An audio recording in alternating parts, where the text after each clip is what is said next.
अब असली भक्त और नकली भक्त क्या है, बात यहां भी विचार करने वाली है प्यारे। हम गंगा जी में गए, गंगा जी में डुबकी लगाई और घर लौट आए, हमने समझा कि हम असली भक्त हैं। खाली गंगा जी में डुबकी लगा के आ गए तो असली भक्त बन गए। आप यज्ञ में गए, यज्ञ की परिक्रमा करके घर चले गए तो भक्ति हो गई।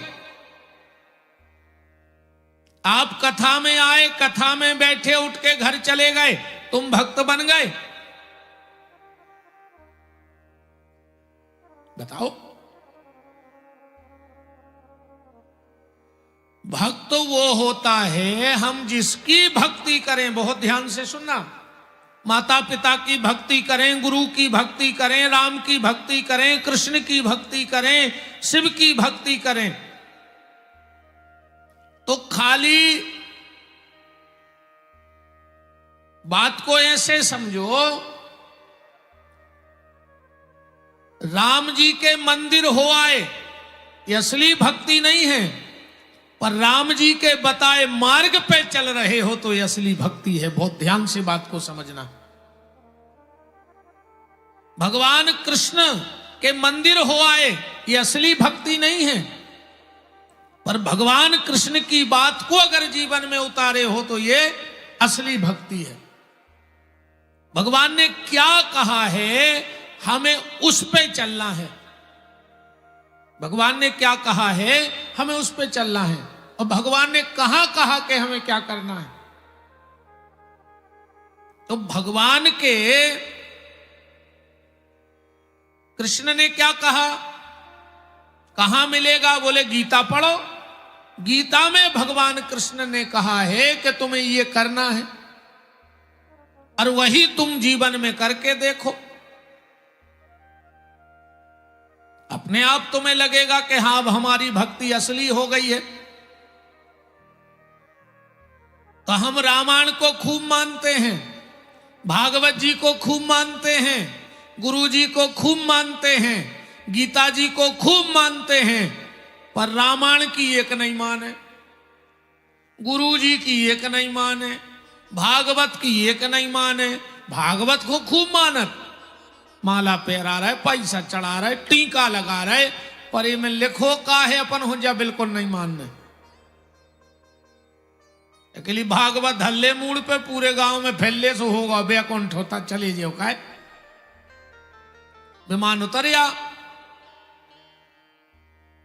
इसमें क्या लिखा है उस पे चलो, पर हम लोग मूल बात को छोड़ के अंधविश्वास की तरफ ज्यादा जा रहे हैं। मूल बात को छोड़ के अंधविश्वासी ज्यादा हो गए। हमने राम का भजन छोड़ दिया, कृष्ण का भजन छोड़ दिया और टोटका टोनों में लग गए। लग गए कि नहीं लग गए? हमारे एक यजमान के घर का उद्घाटन हुआ तो वो हमें ले गए। अच्छा मकान बनाया था, पैसा वाला यजमान है। तो जैसे ही उनके गेट के भीतर गए तो उनके मकान के सामने एक टायर लटका था। बहुत बड़ा लोग लगा लेते ना, नए मकान में टायर लगा लें, कचू कचू करिया मटका करके लगा ले।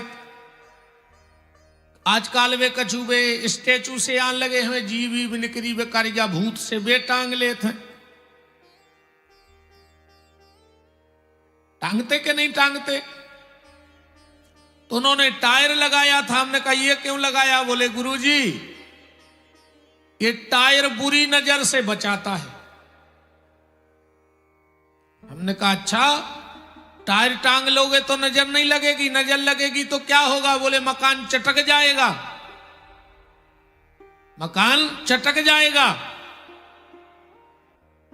अरे राम राम राम राम, भगवान के चरणों में चित्त लगाओ, तुम्हारा मकान तो ठीक जीवन तक नहीं चटकेगा, कभी पूरा जीवन खुशी से मटक जाएगा तुम्हारा पूरे जीवन भर।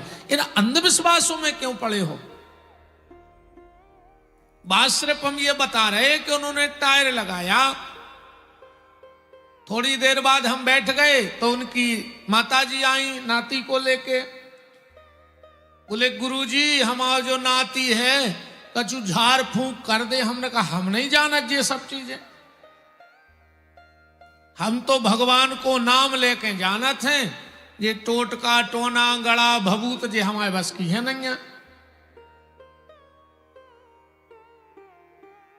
अब खुद के बाल बच्चे नन्या दूसरे को इतनो बड़ो गड़ा पेरा दाओ कि तुम पेले से तुम्हारे ना हो जाए, अब खुद के हो नहीं रहा। बताओ कछु कछु आज बाबा जी हरे माया खुदवान लगे। हमें जा बताओ अगर हम माया खोद के जानत होते तो हम तुम्हारी बीजा डोंगरी में डरे होते। हम इतने पागल हैं कि 10,000 में तुम्हें 2 करोड़ को सोनो खुदवा दें, हम खुदा ही ने खोद लें। अगर हमें माया दिखात होती तो हम खुदा ही खोद लेते। बात सिर्फ ये कह रहे उनकी माताजी हमसे बोली कि गुरुजी एक हुन्ना जा लग जाता। हमने कहा टायर पेरा दे। बोले कैसी बातें कर रहे। हमने कही तुम्हारा लड़का जब घर की नजर वो टायर से बचा सकत तो मोड़ा की नजर टायर से नहीं बच सकत। ये के करे में भी एक टायर डाल दे। आप मूल से मत भटको। हमारा निवेदन ये है भजन से जुड़ो, आडंबर से मत जुड़ो, पाखंड से दूर रहो। जितना अधिक से अधिक हो सके उतना भगवान का नाम लो। और शास्त्र यहां तक कहता है, शास्त्र यहां तक कहता है कि 3 लोगों को वो गांव छोड़ देना चाहिए। कौन सा गांव? जहां भगवान का भजन करने वाले ना रहें। 3 लोग उस गांव में ना रहें। 3 कौन? संत श्री मलूकदास जी अपनी एक साखी में कह रहे हैं कि मलूक तहां मत जाइयो, मलूक तहां मत जाइयो जहां न हरि को नाम। जहां भगवान का भजन ना होता हो उस जगह को छोड़ के चले जाओ। मलूक तहां मत जाइयो जहां न हरि को नाम। और दिगंबर के गांव में धोबी को का काम। जहां बिना कपड़ा के लोग रहें वहां कोई कपड़ा धोने वाला रहने लगे तो भूखे नहीं मर जाएगा। ऐसे ही जहां भजन करने वाले ना रहें उस जगह को छोड़ दो।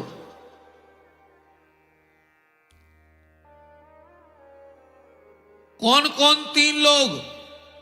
सबसे पहले साधु जिसने सन्यास का संकल्प ले लिया है,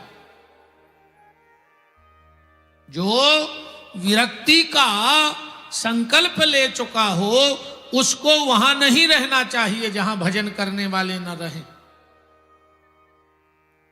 दूसरा ब्राह्मण, ब्राह्मण भी उस गांव को छोड़ देवे जहां भगवान का भजन करने वाले न रहें। और तीसरा है वैष्णव। वैष्णव का मतलब है जो भगवान का बन गया है, जो भगवान का है वही वैष्णव है। वैष्णव किसी जाति का नाम नहीं है। और एक बात और दिमाग में बिठा लो, भगवान के दरवाजे, भगवान के घर में जात पात नहीं चलती है।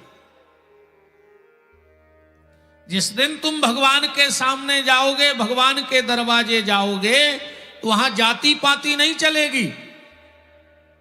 और न तुम्हारी जात पात का हिसाब होना है कि तुम कितने बड़े कुल में जन्म लेके गए थे। भगवान के यहां जाति का नहीं, तुम्हारे कर्मों का हिसाब होगा कि तुम किस शरीर में गए, किस जाति में, और तुमने कर्म क्या किए। बहुत उच्च कोटि की जाति में धुंधकारी ब्राह्मण बन के पैदा हुआ, पर उसने कर्म तो राक्षसों से भी गए गुजरे कर दिए, तो क्या भगवान उसे स्वीकार करेंगे? और एक छोटी जाति में जन्म लेने वाला संत श्री रैदास जी महाराज, जिनके कठौते में गंगा प्रकट हो जाती हैं, भगवान उनको हृदय से लगा लेते हैं, क्योंकि वहां जात पात नहीं, वहां तो कर्म की पूजा होती है। व्यक्ति जाति से नहीं, व्यक्ति कर्म से महान होता है।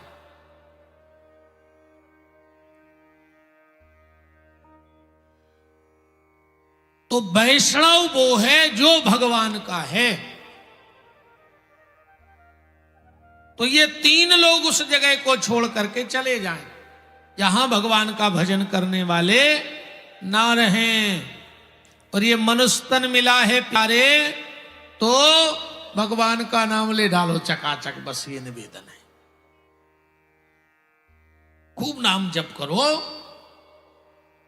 ये जहबा मिली इसीलिए है, ये कान इसलिए मिले हैं कि भगवान की कथा सुनो, ये आंखें इसलिए मिली हैं कि भगवान का दर्शन करो, ये पांव इसलिए मिले हैं कि दौड़ दौड़ के सत्संग में जाओ, ये सिर इसलिए मिला है कि माँ बाप, संत, सदगुरु, गौ के चरणों में इसको झुका लो।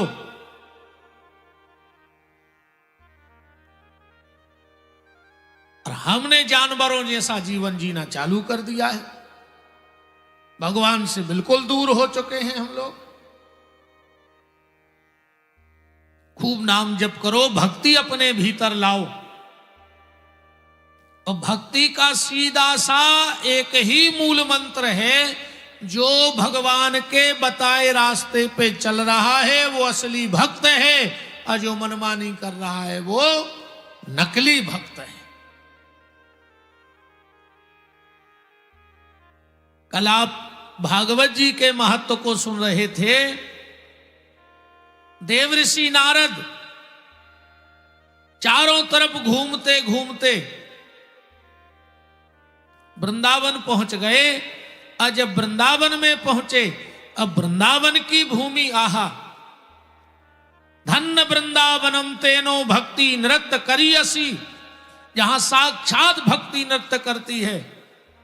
वृंदावन तो वो भूमि है साहब, वो भूमि है कि वृंदावन की रज में मुक्ति पड़ी अकुलाए, अब मुक्ति कहे रघुनाथ से मोरी मुक्ति बताए।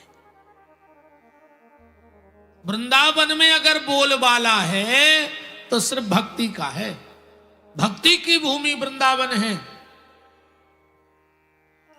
अगर विद्वान बनना है, ज्ञानी बनना है, तो काशी की भूमि में जाके निवास करो। अगर विद्वान बनना है तो बनारस की भूमि में वास करो, और भक्त बनना है तो वृंदावन की भूमि में वास करो, क्योंकि वृंदावन भक्ति की भूमि है। कोशिश करो, बास भलो वृंदावन को बहती हैं जहां यमुना पटरानी, और यमुना यम यातन टारत हैं, भव टारत हैं श्री राधिका रानी।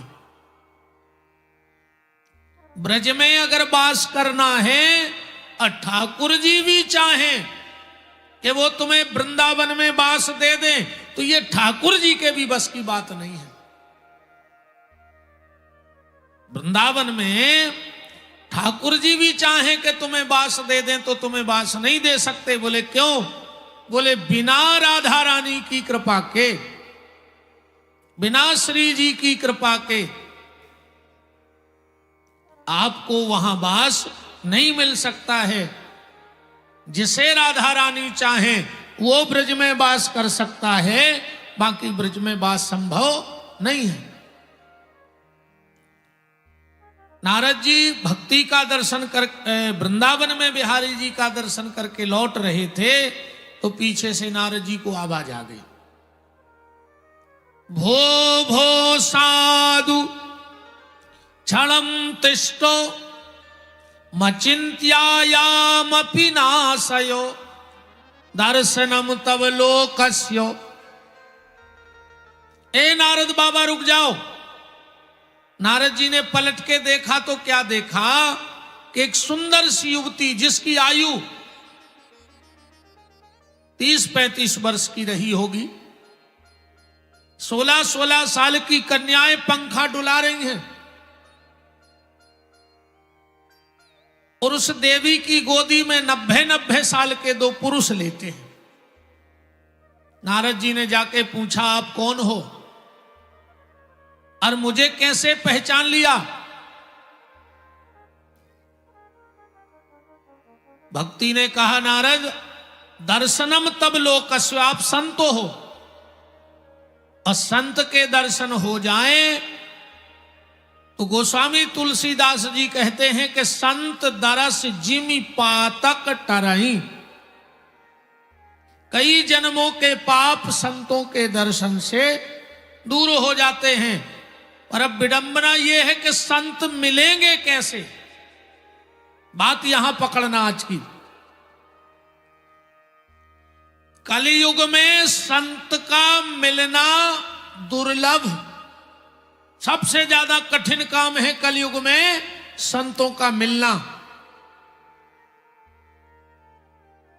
सबसे कठिन काम है, भगवान का मिलना कठिन नहीं है कलयुग में, बहुत सरल है भगवान का मिलना। पर सबसे कठिन काम क्या है कि सूर्य अनेक फिरे कण मांगत। हम किसी की निंदा नहीं कर रहे हैं, पर जो सत्य है वो कह रहे हैं। आज हजारों अंधे तमूरा बजा बजा के भजन गा रहे, हम उन सबको प्रणाम करते हैं, कम से कम उनके मुंह से भगवान का नाम तो निकल रहा है। और तुलसीदास जी तो यहां तक कह रहे हैं कि तुलसी जाके मुखन ते धोखे से निकसत राम, बाके पन की पान ही अमोरे तन की चाम। अगर कोई धोखे से राम कह दे तो तुलसीदास जी कहते हम अपने चमड़े का जूता बनवा दें उसके लिए।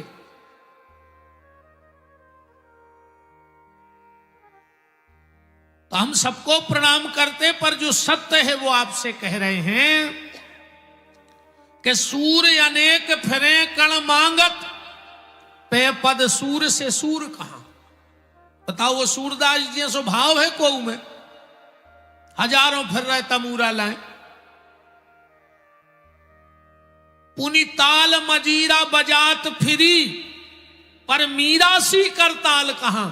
बताओ, मीरा की करताल दिखी कहीं? नरसिंह बसे प्रतिखंबन में, पर फाड़न को प्रहलाद कहां। भगवान तो आज कण कण में बैठा है, पर वो प्रहलाद कहां है जो विश्वास से कह दे कि भगवान इस खंबे में है तो भगवान को वो खंबा फाड़ के आना पड़े। वो मीरा कहां है जो कह दे कि विष के प्याले में श्याम सुंदर हैं तो भगवान को उसमें आना पड़े। वो विदुरानी कहां है जो केला छील के कृष्ण को प्रकट कर दे।